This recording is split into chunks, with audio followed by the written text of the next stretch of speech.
What's interesting about dissociation is it's a boundary, isn't it? It's like something in me was leaving this guy because it was too much for me to take in or sit with. And so I literally noticed I'm staring at the window. I'm not hearing anything he's saying.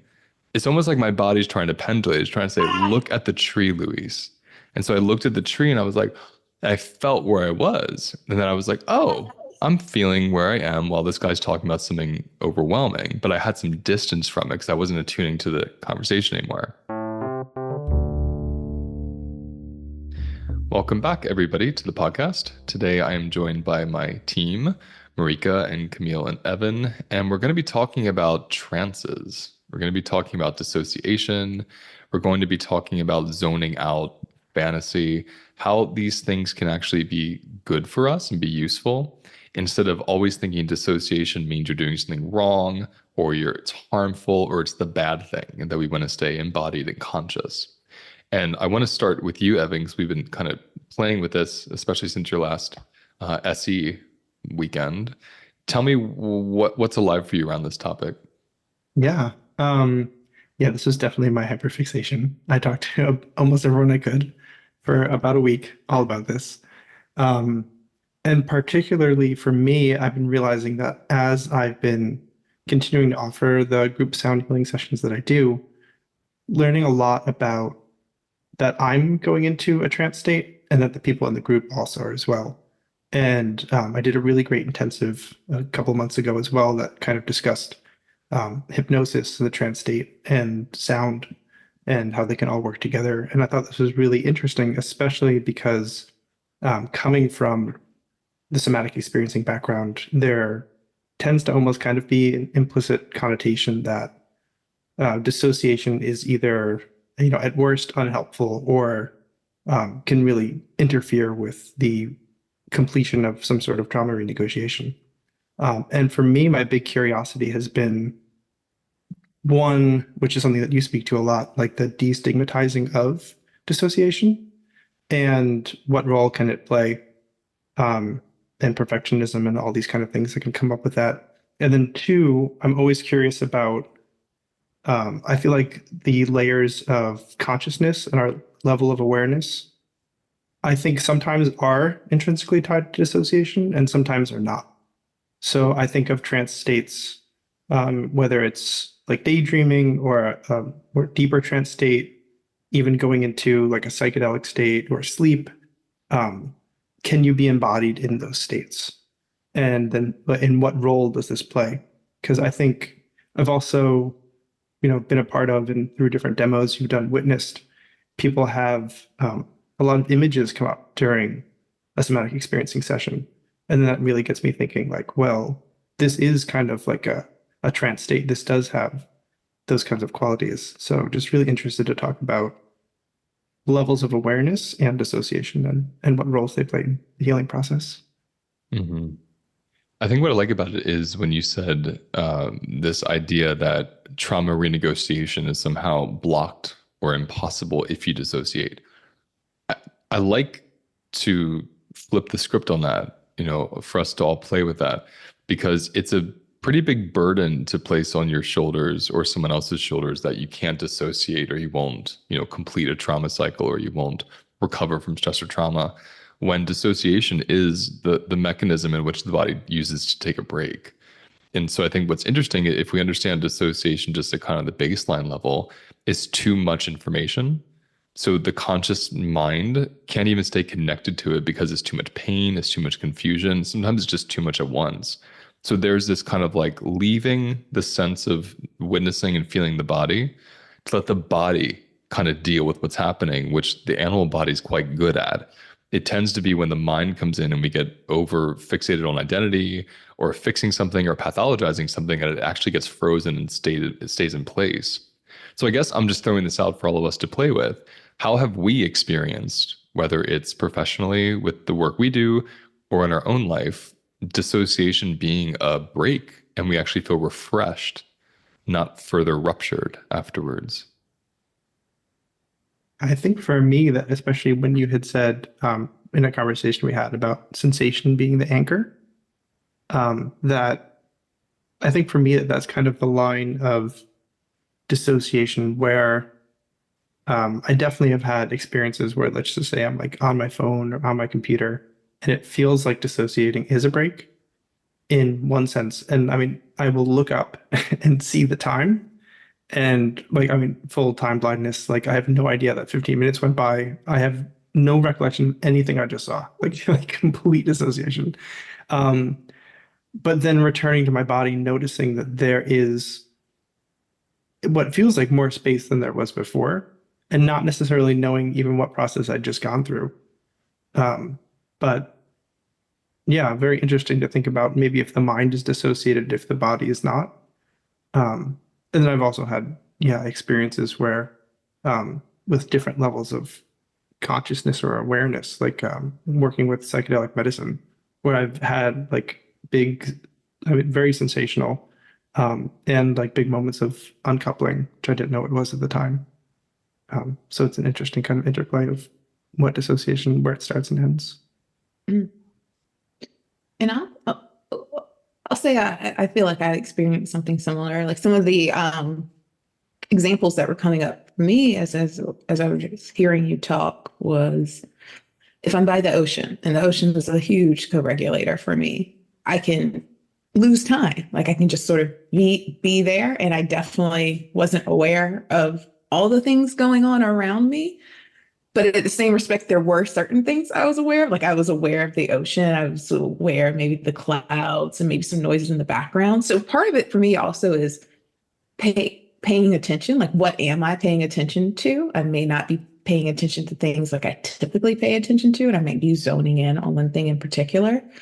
And that also takes me to this idea of like, it's hard to explain. This idea of sometimes I feel like I can be so present that I'm dissociating because I'm with each present moment and I lose what came before it. So the example that really comes up for me is when I am in a somatic experiencing session and I'm the client, and the practitioner is taking me through the body and asking me all these questions.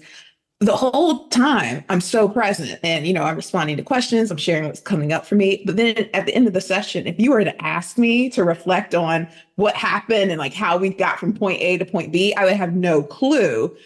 Although I know relatively how we got there. I couldn't hold it because I was on to the next thing, if that makes sense. Well, you saying that makes me think about the different ways we communicate.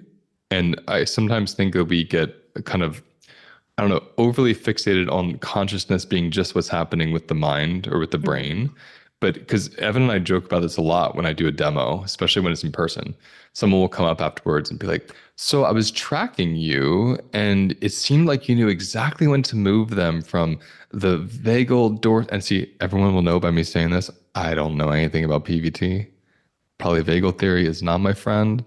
Stephen Porges, you're a good person. I can't do polyvagal theory. Disclaimer. Spoiler alert. It's not going to happen in this lifetime, in this body. But they're coming up to me and they're like, oh, they were in dorsal vagal and you easily pendulated them to the counter vortex. I'm like, bitch, I didn't do any of that. I don't know what I did on that stage, actually. Because what's happening is it's just a relationship I'm having where I'm just kind of connecting to the person. I notice their shoulders go up and I'm like, oh. And then I said, oh, your shoulders went up. What's going on? So it's like this instinctual moment. But someone could deduce like serious, sophisticated steps I took, right? And if I wanted to compartmentalize it or make sense of it, I could do that. I could put it in a cognitive lens. But there are so many ways we communicate outside of our conscious mind. Does that necessarily mean we're dissociated? I don't think so. I keep thinking about sort of the different, like many people, I have a mind that's constantly racing and constantly, and have an absence from that is really lovely. And so when I'm dissociating, when I'm feeling like I'm in the body, but what I'm looking for is nothing up here. Like I just want nothing. That's where I want the break. That's where I want the rest. I want the pause. So it's sort of the difference between me couching out in front of the TV dissociated, but everything is gone, versus me in my camping chair outside underneath the trees, where my body's definitely there. It's with the trees and it's with the wind and it's with the sky, and I can feel the chair, but blissfully nothing's going on up here. That's my favorite kind of dissociation, because I feel like I come out of it more refreshed and sort of ready to go back to work or whatever it is that I was taking a break from. What I had written down earlier, where is my body without my mind? And I mean, where? And so that's a great example of if I'm sitting by the ocean example as well, Camille brought it. If I'm watching the waves crash, or I'm looking at a lake, or I'm staring at a mountain, and I'm kind of leaving this body, I'm not really here. Kind of like when we zone out is a great way to think of this, or fantasize. But where's my body while I'm zoning out? It's in this incredibly regulating environment, connecting to the birds and the bees and the sun and the sound of the ocean, the smell, the salt. So there's all these other relationships kind of stitching my body to that place, relating to my body. Whereas if I think about zoning out with television, I'm staring at the screen, I'm kind of leaving my experience, and I'm simultaneously being stimulated. So to me, it's not that all dissociation is equal. It's all very different based on the tool that prompts our dissociation. Where does that go with music? Oh, go ahead, Camille. Oh no, actually, music. I'm so glad you said that too, because music was another thing. Like for me, I can notice that I can listen to music.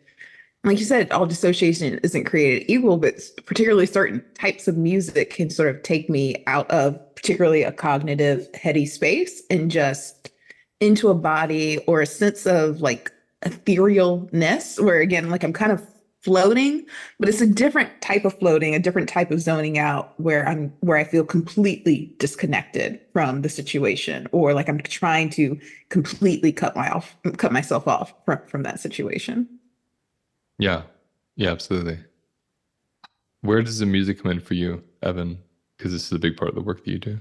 Yeah, totally. I think that I really love that the way you have been framing or reframing co-regulation or autoregulation, when you say that co-regulation is, being with something that brings you deeper into yourself, and autoregulation is being with something that kind of takes you away from yourself.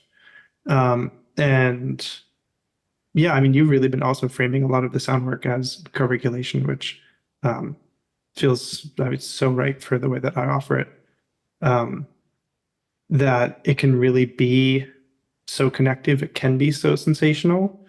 And even though I think there's so many aspects that come up in like journeying, things that can be very fantastical experiences that people can have. Yeah, but I mean, to me, it's always bringing it back to the anchor of sensation. Like, is how much of you is present, even if your awareness is shifted. I also think it's really interesting. Something I've been discussing a bit more now is the ways in which you relate to music. So, like, if you're in person, you're really experiencing it, but you can really titrate into it with whether or not you're listening with headphones, which is really immersive. And you're like, it can almost be disorienting to a certain level. Like how much we use our ears to determine like the room that we're in and to really be present. And most of that goes on very subconsciously for most people. And when you're listening to music, a lot of times if there's a lot of production, it might sound like it's in a concert hall or a large room, and it's very transportive. But you can still have like a very strong experience sensationally with that. Well, it's making me think of the acronym in SE, the SIBAM acronym. So sensation, image, behavior, affect. I want to say music, meaning, and getting a sense of those, how those can be dissociated. When we think about, like, when people are thinking of trauma renegotiation and trauma recovery, like, historically, we're usually talking about recovering the memories. So if there's a certain symptom, you don't know what it is, you recover the memory that attaches to that symptom or that behavior, and now you understand its origins. Now you're recovering what was lost from the traumatic episode, because what was lost during a traumatic episode is essentially what we dissociated from. But if we're thinking about it cognitively, like psychologically, dissociation is essentially just image. It's like the recollection of what actually happened there. A lot of people that emerge from traumatic events don't have image. I don't think some will ever. And so this is, again, where this conversation is helpful, because if I'm connecting to this terror that lives in my gut, and I don't have the origination story of the image or the situation that created the terror, because I'm dissociated from that, right? My body kind of split from me when it happened. I can't recall it. What I'm left with is the echo of the felt sense, the sensation of it, or the behavior. Maybe I went to alcohol because it quells that terror in my stomach. So that's like, some behavior that emerges. I find that fascinating because I find that's all you need to work with a person. And this is an example of in a dissociated state, when I say, well, what happens when you want to go drink alcohol? And the person says, well, my stomach, there's all this terror, and the alcohol takes the terror away. Well, we don't have to go any further. It's like in this moment right now, let all the other parts dissociate. If we can just be with the terror, where does that take us if we relate to the terror? And usually within that, in the self relating to the terror, a new sensation awakens in the body, like a grief or a pain or a settledness, or like, oh, I feel my legs, or I want to kick, or I want to yell. So, what couldn't happen, let's say a kick or a yell, or whatever the situation was they forgot about, that still lives there. That information is right there connected to the sensation. So I guess what I'm saying is we can support the emergence of what has been repressed without having to associate with everything that's been dissociated from. I don't know if anyone can clarify that more. Well, for me, that relates to the idea of fantasy. Like there may be something I'm fantasizing about, but there might not necessarily be an origin event. I think that's something to play around with. Like if I find myself dissociating into fantasy, are the things that I'm doing in the fantasy desires, things I want to act out? What would it mean for me to manifest it in my life, even if it's not exactly the way it looks in the fantasy? But what information am I potentially gleaning from the fantasy? And I think that's something to play with, because again, we can really judge ourselves if we escape into fantasy too much, if we dissociate into fantasy. But again, if we view it from a place of curiosity, one goes back to what you said at the top. It's a signal, maybe a signal of overwhelm. But then two, what's happening in the fantasy? What am I doing? Or what's going on? And then what do I glean from that? What does that maybe speak to? Either a desire or a boundary or something that maybe I want in my life.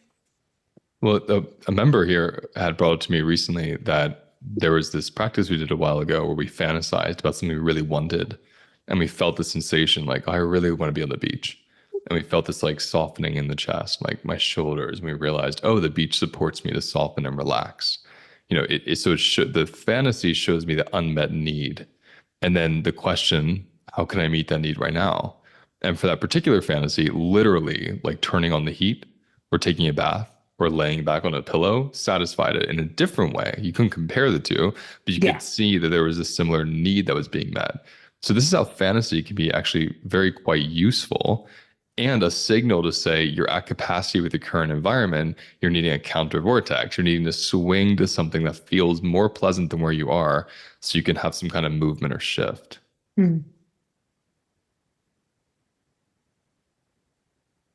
Yeah, I'm also thinking a lot about dissociation as titration.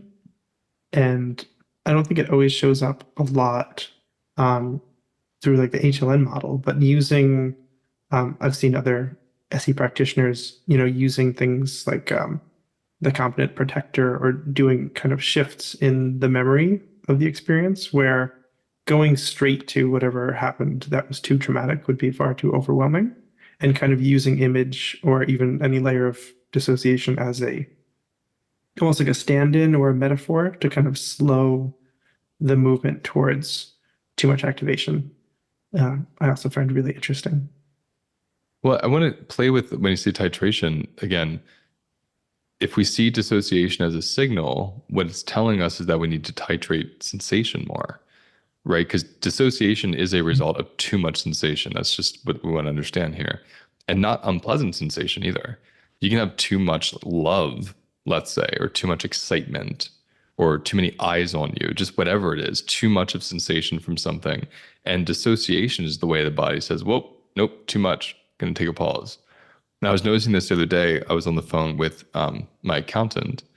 Is it an accountant? No, a financial advisor, which sounds so insanely adult. And so I was thinking, and no one in my family has ever had one of these. So I'm like, I don't even know what to do here. But I think I said on a past episode that I was telling this guy, I don't want to invest in companies that do all these things that I don't believe in. And he was like, well, there's nothing to invest in. I said, well, then I have no money to invest. And so I'm currently not investing in anything because I can't find something that feels good. But while he was talking to me, I noticed like massive dissociation. And this happens whenever Evan's trying to explain like technical things about an album we're making together. Like he goes into gigahertz and mesotropolis and things that I don't understand. And so I started zoning out, but it was this amazing, it was like a boundary. What's interesting about dissociation is it's a boundary, isn't it? It's like something in me was leaving this guy because it was too much for me to take in or sit with. And so I literally noticed I'm staring at the window. I'm not hearing anything he's saying. It's almost like my body's trying to pendulate. It's trying to say, look at the tree, Luis. And so I looked at the tree and I was like, I felt where I was. And then I was like, oh, I'm feeling where I am while this guy's talking about something overwhelming. But I had some distance from it because I wasn't attuning to the conversation anymore. Hey, my friends. I created a space that is affordable, accessible, and anyone is allowed to join anytime, and it's called the Library Membership. The Library Membership is an online private platform that hosts dozens of my webinars, my somatic practices, private mini lectures, and movement practices. There's also a monthly sound healing, and you'll be invited to a weekly Tuesday live mini practice with me and other participants. You'll also be invited to be a live audience member in our monthly HLN team podcast recordings, where you'll take place in the Q&A that happens off air after the episode is filmed. For more information on this membership, click on the link below, or go to holisticlifenavigation.com and click on membership and then library. You can join right now and you can cancel or pause your subscription at any time. I look forward to seeing you in there. So I'm just kind of bringing that in as dissociation being a bridge, a way of titrating away from sensation if we're conscious that we're doing it. I wonder where we want to go with that. I wonder with you, Marika, like where do you go with that when I say it? It kind of ties into what Camille was saying in my mind around fantasy. Like, I think I used fantasy for a long time and dissociation, so I wouldn't have to deal with what was going on in my own life. Or like I think it was like, oh, dreaming of a better life, but it really was just sort of not doing anything different in my life and just wishing this is what it just looks like tomorrow. It's just perfect. Which did not serve me, but it was clearly like I really needed a break from my actual life. But I also really love now that I can, like as you were talking, I can dissociate as a tool to kind of figure out where I am again. Because I'm the same as you. If I see too much text or if someone's talking forever, or my husband gets on a tear, I'm somewhere else completely. And it's like, yeah, usually I have to touch him or myself. I have to grab a stuffed animal or something, or just step outside while he's still talking. Or I just say stop. But it's like, it's trying to I want to listen to this person. I love this person, but also, oh my God, it's too much, so I've also tried to use it as when I start going into dissociation, this is just a little warning. Mm-hmm. Maybe say something, maybe maybe get in front of it a little bit, so that's kind of where I am now with it. I don't find that the more I've done this work, I don't find it's obviously I still dissociate, but I find that it feels more, I see it coming on. I can recognize it when I'm in it. I can resource myself if I need to. And then sometimes it's like, maybe you needed a break, It's that simple. Yeah, maybe I just needed a break. In the past, that break would have gone 3 days. And now it's like, I'm just going to take an extra hour in lunch and then I'll come back to what I need to do, so there's a choice in there. So that's the piece that as you're speaking, I keep hearing the important word here, and Camille, you're going to love this word, is titration. And it seems like this is the piece we really need to focus on around dissociation. Because And I have totally dissociated when your husband talked to me that time because he's Right? like, I watched it. I was dissociating. I married the man. were I we even liked him. co-dissociating? We It was so co-dissociated. hard. Just What listening to was, someone talk about legal stuff. girl, what was that cheese plate you ordered us? When we were at the seafood place. Oh yeah, it was like had everything on. It was like the charcuterie board of your dreams, but it was mostly cheese. Now, everyone needs to hear this. I didn't even know how to pronounce charcuterie until this moment. I have never experienced a charcuterie plate. And I was, vegan for 20 years. Vegan for 20 years. So when Marika took me here, I was like, what's that? And she's like, eat it. And she took this like cracker and put this thing on it with like, I think marmalade, like some really good mustard or something. Cheese, yeah, it was really good. But as you can see, I'm dissociating to that because when we were there and we were co-dissociating with Justin, we had the food between us. And I think I saw both of us go for that food. And it was like the pleasure burst I needed to kind of be like, and then I and then I came out of freeze. And I think I even said like, let's stop talking about this. I'm getting exhausted. And then you laughed, he laughed, and then we talked about something else. Yeah. But I'm using that because the titration piece is so important here. It's like, how do we understand, like when you said it would have lasted 3 days. Now it doesn't. This is where we also use auto-regulation or coping mechanisms as a bridge. If I'm just auto-regulating and I'm avoiding my life, I'm titrating so deep into the dissociation, I lose myself. It's like what I'm hearing is we want to have a pendulation between a little bit of self-loss, a little bit of self-gain. And I'm just curious, I'm going to go to you, Evan, because you've been practicing hypnotism and learning it along with this work with sound healing. How do you either practice or understand this pendulation between a little bit of self-loss, a little bit of self-gain? I think for me, it kind of just follows any sort of general activation regulation cycle. I feel like it kind of can fit in there in the same way that, it tends to be a cycle. I think in some ways, it can help with titration. It can potentially even lend to capacity by kind of making more space. But I decided to dissociate. Yeah, I did. This is the danger of talking too much about He's going to teach us right now, everybody. just watch. I'll do it right now. Okay, wait, what just happened for you when you dissociated? Tell us so people listening can track. Well, it's interesting because I feel like one of the common dissociations I go into, especially when I'm speaking, is I dissociate myself. I catch myself talking so much that I dissociate. But a lot of times I'll go so deep into the thought, it's hard for me to articulate. And then I just kind of enjoy it. So part of what I'm thinking about too is that when I'm offering like a sound healing session, there's I'm very conscious of the interplay with activation and regulation and kind of bringing more energy in and then allowing it to kind of settle out. And also just knowing that, giving people options of ways to really center sensation so that you don't get completely lost. But also understanding that, if you just completely leave and are thinking or either in like a fantasy realm that you're not really noticing your body, or, you go into list making, which I know I've done many times in sound healings. What do I have to do after this? What did I forget at the grocery store? That whole game. Also just knowing that that's totally fine. Like it's more of a reflection of your capacity, not in a positive or negative way, but like that's just, I just had this experience and that's where I was at right now. And if you're able to kind of bring that. While you were describing that right there, my eyes were defocusing from the screen and like everything was blurry and kaleidoscopic, but I could follow you. And then when I would focus on the screen and everyone became, clear images, I was starting to get overwhelmed. And I think that's, you're helping me in this moment as I was just doing that with you to play with self-loss and self-gain.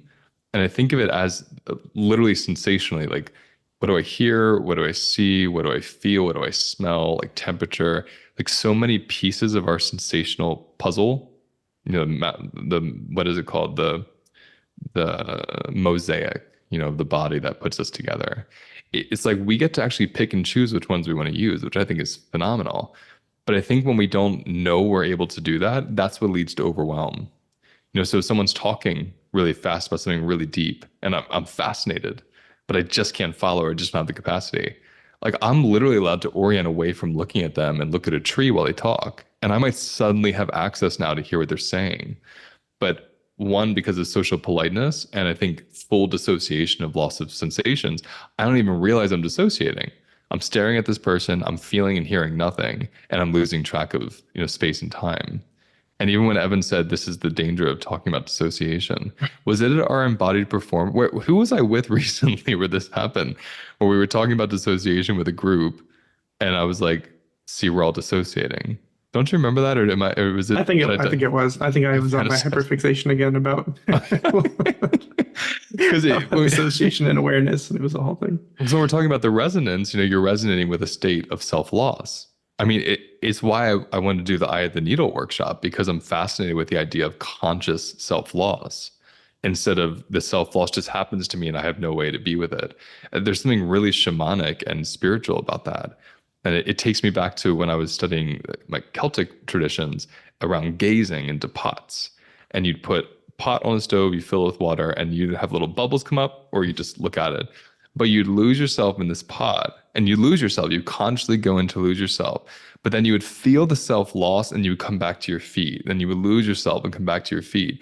And it was this pendulation between like, how much self-loss can I be aware of before I totally lose self and lose where I am and go into a complete avoidance of felt sense and sensation. How do you bring that in, Camille, with this work we teach people? How does this influence or?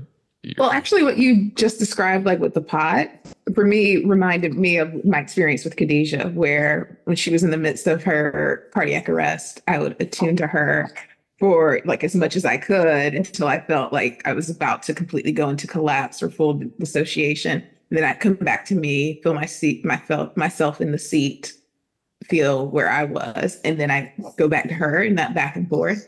And it really was a practice in meeting the edge of self-loss. Like what was it to go right up until that point and to do so consciously? Because if I didn't have the somatic practices, I would have just stayed with her and then gone over into that edge of being completely dissociated. So that's one of the things that came up for me as you shared that. And then as I think about it in the context of this work, I mean, sort of like everything, one of the things that I really invite people to understand about dissociation is it's a signal. It's a signal of overwhelm. So then, not to give it rose-colored glasses, but I get to be curious about what's putting the body into overwhelm. And because I find sometimes we're so focused on, oh no, I dissociated. I shouldn't be dissociating, rather than why is the body dissociating? What is the thing or the things or the combination of things that are putting the body in a state past its capacity? And then potentially, what can we do about that? Because then that takes me to agency. I have a bit of agency. If I know the combination of things that are putting my body into overwhelm, I can attune to the levers I want to pull to keep my body within capacity. Well, even when you're saying this, I'm just getting this sense of a lot of times in somatic work, we do so much work around resourcing. So we're just really trying to keep people in their bodies. We're just trying to find like, what are the pleasant places in you? What are prompts? What are pillows? Like, what can we do to create something pleasurable that anchors you into yourself? And I think that's really important foundation to lay, so you have a place to pendulate to, and you can, I would say, track self-loss better. Because for everyone listening, if you have a pillow over your belly and you're squeezing that pillow into your belly, you have a pressure now that anchors you somewhere that when you dissociate is very easy to lose if there isn't a pressure there. That's why I love the pillow. And that being said, I think it's an excellent way to start practicing consciously losing sense of self without total self-loss again. But if there isn't that practice, what I tend to see happen, this is how this session opened up, this episode opened up, is the villainizing dissociation and seeing it as a failure to your progress and as something to be avoided and as something that went wrong, Where again, I see dissociation as something that went right. The body's like overwhelmed. And if we're seeing it, like you've said, like Marika said, like you said, Evan, if we're seeing it as a sign of overwhelm, and it's just that, there's no other story about past or future connected to it, it gets very clear. Like the instructions from the body of how to tend to this overwhelm for me get very clear. Mm-hmm. Again, the example of the accountant or this financial guy, I'm on the phone with him. I notice I'm zoning out. Well, what am I zoning out? Even the word zoning out, I'm looking away from the source of the thing that's overwhelming me. What am I looking at? Looking at a tree. Right there's the information. The instruction from the body happened naturally. It looked at the tree. Now, this is what I find fascinating about this conversation as it relates to the sovereign body. When the mind isn't present, so when the mind dissociates, the body takes over and knows what to do. It knows how to pendulate. It knows how to reorient to a counter vortex. It knows how to get a break from the thing it's looking at. So in a way, and this is where I get curious here with this philosophy, this is how dissociation actually increases our ability to renegotiate trauma and recover from stress and trauma if we have a relationship to it.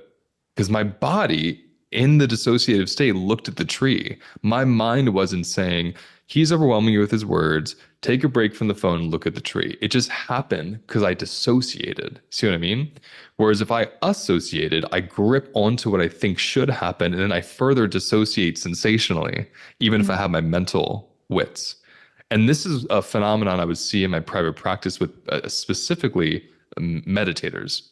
They had spent decades learning how to, with their mind, really control their thoughts and have a boundary between their thoughts, and their body and their mind.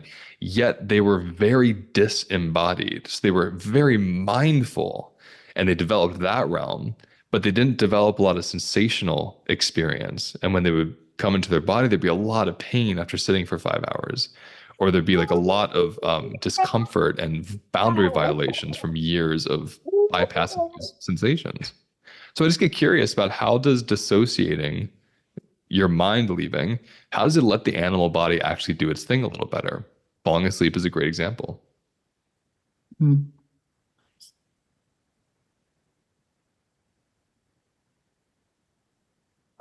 Another example for me is giving birth. Like if you kind of get out of the way, you dissociate a little bit, the body will do it. And it was actually one of the things that oddly gave me a bit of comfort going into an unmedicated out of hospital birth, in that even if you are a person who is pregnant and in a coma, their body will give birth. The baby will come out. They actually do not have to be conscious in order for the child to move through the womb and out of the body. So that was an interesting tidbit for me. I love that. That's what I'm pointing at, the intelligence, because we don't associate when we eat an orange. Like, we're eating it, it's delicious, it goes down our throat, we're pretty much done with it. Then in our dissociation of the orange, of being focused on this thing, the body just digests. So in a way, trancing, then we go back to this word trance, takes us into this ability to give a break from the hyperfixation of ourself on our body. Like someone who's hypochondriacal and can't stop fixating on sensation, when they go into a trance, they're peaceful, and the body's able to finally have a break from their gaze of fixation on it. So it's almost like the body's like, bitch, leave me alone. And it gets to leave you alone, and then all this stuff kind of renegotiates. So I just wonder where that sits. Yeah, I think a lot about too how often it is that the frontal brain is what is causing a lot of traumatization to really stay stuck in the way it is, and how like the lower parts of the brain and the body really know how to naturally move through these things. Yeah, so I think it's really interesting that the trance state tends to, at least from my understanding, really kind of work to pause that part, the prefrontal part of the brain. Where do you go with that, Marika? What I kept thinking about really was when I know something dissociate. I dissociate when I like something that happened. Like, so my example is going to the doctor, and like I know I'm going to dissociate. This is the pattern, and how to set yourself up for, I tend to end up looking at it more like freeze, because it's, that's going to be I freeze when I'm at the hospital, when I'm at the doctor, that type of thing. And so, it's usually having a conversation, knowing that's going to happen. Like, for freeze, it's reward. So it's like, okay, after that doctor's appointment, we're gonna get a treat, or something, or I'm gonna sit in the car, or I'm gonna go to the park. You know what I mean? It's something where I know I'm gonna be in that state. I can't not go to the doctor. So it's like those. It's not necessarily like letting the body take over, although I let the body decide what kind of treat it wants. you know. But I find that has kind of been the only way that I've been able to consciously go into something I know that dissociates me, is planning for it. And I don't know if it's a counterbalance to, to that, or if it's just relating to it after it happens. But that tends to be the thing that because when I'm just dissociating, I'm just dissociating. I'm at home. But when I know there's something coming up, or when I'm going to be around like a family member that really, I'm just going to be checked out. It's nice to consider my resources ahead of time, I guess. Well, it makes me think even this conversation is interesting because as each of us share something, the other person isn't directly responding to the exact thing the person said. We're like, oh, this is where it took me. And I'm even curious conversationally if dissociation is part of just having a conversation where I'm not following everything someone's saying because I can't, but my body is hearing it and feeling it beyond language. And then it brings up this wisdom that I share that kind of furthers our understanding of the topic rather than directly responding to every word that was said. I'm just noticing this in myself and in each of you when you share. I just dissociated. Like, that's just a normal ADHD conversation to me. I think part of this is it's just so hard to put dissociation into words. It's so hard to make it concrete. It's so otherworldly that, at least for me, that's kind of why I feel like we're just like chasing other's tails around it. Like, it's so hard to pin down because it's so nebulous and it's so, it's not concrete at all. Well, even when you're saying that, that thing's happening again, where it's taking me, I'm feeling my body processing what you're saying different from my mind's hearing. And I'm kind of like, oh, is this just because language is made up? Like sensation is visceral, but language is made up. So we all feel what we want to say here, but we're trying to find words to describe it. And I think that's what I love about somatics is we get this privilege as teachers and educators and practitioners to pause people from their story and just have them sit in the physical sensation of what the story is trying to get at. And I really see story as just kind of the early catalyst or early catharsis to bring up sensation and then work with the sensation. And it's similar even here. When one of you shares something, it's like I feel a sensation in my chest. And then from there comes this wisdom or story or experience or question or idea. Right. So it's as if we think we're talking up here with thoughts, but we're still animals just communicating with all these nonverbal cues and feelings with each other, even virtually. I remember my teacher would always say 95% of all communication is nonverbal. So 5% of how we use our brain to communicate is just with our words. 95% is everything else, including things we can't even comprehend. So I think that that's happening here, not just as we orient and attune to the experience of self-loss, and we're losing ourselves through this conversation, but also through picking up on each other in a way that's beyond language. And maybe that's why we dissociate so much. Do we dissociate as much when it's a nonverbal experience? I wonder. Well, I know for me that needing to listen, or the expectation of listening to each person's word, that would dissociate me. That would put me into overwhelm. And noticing what comes up for me as someone speaks, that keeps me present in the moment. I remain embodied. Like you said, even though I may not be responding to exactly what they said, I'm tapping into the sensation rather than putting myself in a place of like, I gotta follow each word that they say and respond in this way. It allows me to be present and be in a flow. And what you said also took me back to what Evan mentioned earlier about going into dissociation as he speaks, because there's just so much of here that he's trying to get out. I experienced something really, really similar. So I like to describe that the way my brain looks to me is the conspiracy theorists when you see them on TV and they have this board in a dark room and they have lines connecting to all these different dots. That's how my brain looks. And I look back at that board, I'm like, yes, that makes sense. And then I'm trying to convey that to other people. And like you said, trying to put words to something that may not have words it can be really, really difficult in that context. So yeah, don't know where that was going, but that's what was present for me. I So know where that's one- what your brain looks like, but now I want to know what Evan's brain looks like. I think it's the same. All the cargoes. No, I think for me, there's definitely going back to like using music and sound. There's something about the immediacy of it. I love how it's so nonverbal. I don't have to fight with it. It's there. And I feel like a lot of with this work, like it is so sensational, it is so present. I feel like it can be so hard to really find the right words for the sensational experience, or one that like really fits right.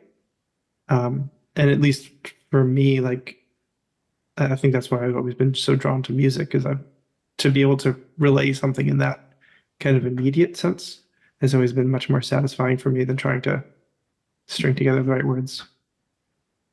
Yeah, I love that when Camille was originally saying about catching every word, following every word would dissociate you. And I think about when I was in private practice as a nutritionist, it was so wordy. It was, I mean, I don't think I ever paused. It was just constant dialogue about educating in biochemistry, talking about servings, talking about food types, educating people, listening to their story. And it was so extremely exhausting. Khadija just like had a big yawn right as I was saying that. That's how I felt. Little girl, that's how I felt. And then when I went to somatics, I noticed I could take on so many more clients without feeling burned out. There's something so deeply satisfying and kind of easeful for my body to just sit and be with someone, to like pause and just for 5 minutes in silence, like let's feel what it's like just to be in this room together. Then they report a little bit, then you pause. So it's like even in the reporting of ourself, there's little self-loss. You know, we're examining the self, we're leaving sensation for a story. And then, okay, after you report it, now let's go back and feel what's there. So there's like this constant coming out and going back in. And that swinging really, really satisfies, you know, and works for my body. And what I'm loving about this conversation is for people who either are into somatics for themselves, they're into teaching it, or they're learning it, or as part of their even their psychology program, just to notice like you don't have to be afraid for someone to slip into a trance. You don't have to worry about them dissociating. You don't have to be transphobic. You don't have to go into this place of people losing themselves. Like we can really be with them. We can like play with, this is okay. This is what the body does. This is where it goes. This is just showing you, it's actually teaching you as a therapist and as an individual where your capacity is. And so I just wonder, as we go out on that, anything we want to add even for our own experience that would help people. That it's a form of a boundary. We can think about it in that way as well. I think for me, it's interesting that before really getting into this somatic work, I don't even know what percentage of my life was spent embodied. So for me, it's like, oh, well, if I dissociated a little bit, like for how long? Half an hour, as opposed to, years. So I think that kind of by just noticing like what we have practice in, what we spend more time in, I find personally that that's been a big part of like de-shaming and understanding dissociation more. I agree. That for me is like being able to see the difference between what I used to do and what really settled me, which was weeks and weeks and years of, and now seeing that I have more tools for that and that I actually use them, it's kind of mind blowing, like how different it is, and that I can experience dissociation without that judgment, just knowing that it's still a message from my body. not having the judgment in response is huge because, again, it's happening because you're overwhelmed already. And then to judge it creates more overwhelm and then more dissociation, as we learn even with trauma responses. If I'm in flight response or fight response, I just get more of that when I judge it because it brings up more activation. So I think there is something so humanizing and kind to the self to realize, oh, this is just my body's way of showing me it's overwhelmed. So everyone listening, to go out on that can be really helpful. See what happens in your day. See what happens just from listening to this session with us around, wow, what parts did I lose? What parts were easy for me to hear? What parts when I listen to again, I don't remember them saying. And as you're driving, as you're doing things through the day, just notice when you're having some kind of sensational overload that would show itself through dissociation, and ask yourself, notice, what am I zoning out to? What am I thinking of in my mind? Or what am I looking at instead? Or what am I touching? A lot of times when I dissociate, I have a lot of touching and fidgeting happening, which are kind of remnants from when I had pretty heightened Tourette syndrome. And so I will notice, oh, my hand wants to touch the texture of this page. And by doing so, oh, it like starts settling my chest. So when we're zoning out, our body's actually usually trying to find something to settle with. If we just kind of notice that, we can help it along. So we're going to hop off, everybody. Those of you listening, a reminder, we have a library membership. You can join any moment. And once a month when we do our group podcasts, we let you watch us in real time. And then we hop off for a half hour and we do an off-air Q&A, which we are about to do with our live audience here. So thank you, everybody, for listening, and we'll see you next time. That's the end of today's episode. Now let's take a moment to notice where we feel the episode in our bodies. Close your eyes. Take a breath. And let whatever wants to come up, come up. And remember, those sensations hold the wisdom that we're looking for. If you want to go deeper, visit holisticlifenavigation.com.